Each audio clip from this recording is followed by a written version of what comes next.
Despite the government's criminal justice approach on illicit drugs and HIV or AIDS among Thai drug users, based on the researches and the experiences of the activists, consisted of researchers and the rehabilitating drug users themselves, they're campaigning and sending the message to the government that only 1.17% have overcome their addiction by following the government's justice approach. Instead, the government should deploy a harm reduction policy which will be effective in long-term solution. Thailand has experienced long-standing epidemics of illicit drug use and HIV. In response to these challenges, the Royal Thai government has relied heavily on criminal justice approaches in an effort to control the supply and use of drugs. However, despite these efforts, illicit drugs remain accessible and drug use remains widespread. Further, although Thailand has experienced some success in reducing the sexual transmission of HIV among certain affected populations, HIV rates remain high among people who inject drugs, or PWID. In the event of the Joint International Conference on Alcohol, Drug and Addiction Research in commemoration of His Majesty the King's 84th birthday anniversary, the people working in the Harm Reduction of Drugs Use Network, who call themselves 12D, which are the 12 civil societies of non-governmental organizations in Thailand, have set up a campaign sending a message to the government of deploying the harm reduction policy instead of its criminal justice approaches on assisting the drug users. Our objective of gathering here today is to send the message to the government in mending the drug-related measures based on the scientific research. For example, we suggested the government to abolish its current measure, which is forcing the users to rehabilitate, since based on the research on this policy, only 1.33% of the users have overcome their addiction. Therefore, the government should encourage the drug users in getting themselves rehabilitated voluntarily.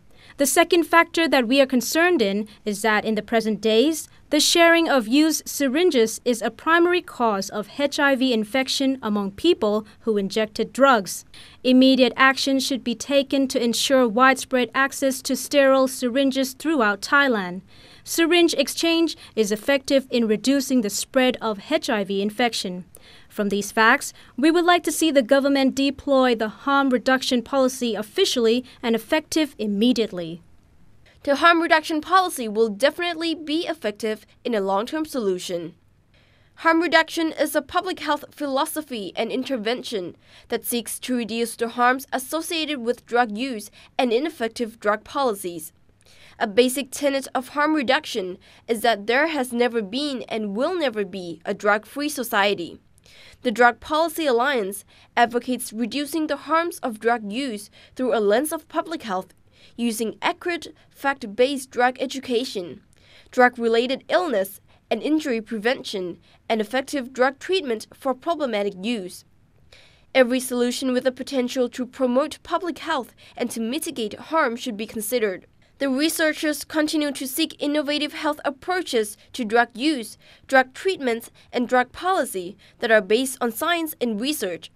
In Europe, many countries have already deployed harm reduction policies for many years, and this has meant a very much lower HIV transmission rate, very lower hepatitis C prevalence in the population.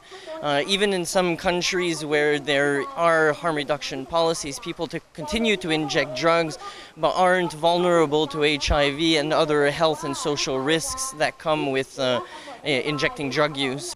Many advocates argue that prohibitionist laws criminalize people for suffering from a disease and cause harm. Its critics are concerned that tolerating risky or illegal behavior sends a message to the community that these behaviors are acceptable. In Thailand, there's a perception among government officials that distribution of clean needles is equal to encouraging drug use, which is not the case. Under the Narcotics Act of Thailand, it says that encouraging drug use is a crime. And this is why there's certain limitations from the government on implementing these programs. However, evidence from all over the world, from every country that has implemented these programs, shows that distribution of clean needles does not lead to more drug use. In fact, it reduces drug use while reducing HIV transmission and saving the government millions of dollars in funding that can be used for other social programs in the country. Harm reduction programs include needle and syringe distribution, drug substitution or replacement therapy, using substances such as methadone, health and drug education, HIV and sexually transmitted diseases screening, psychological counseling, overdose prevention and management, including the use of naloxone and medical care. Most of the activists campaigning on the harm reduction policy this year, most other drug users who are in the process of their rehabilitation and are about to overcome their addiction, guided by the 12D organizations.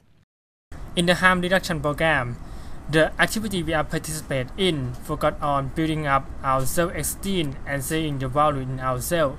We are encouraged to accomplish the thing we are doing. We are treated and perceived as patient, not the criminal. And that way, we feel like we need to take this forgiving opportunity seriously. For me, I am currently in the harm reduction program.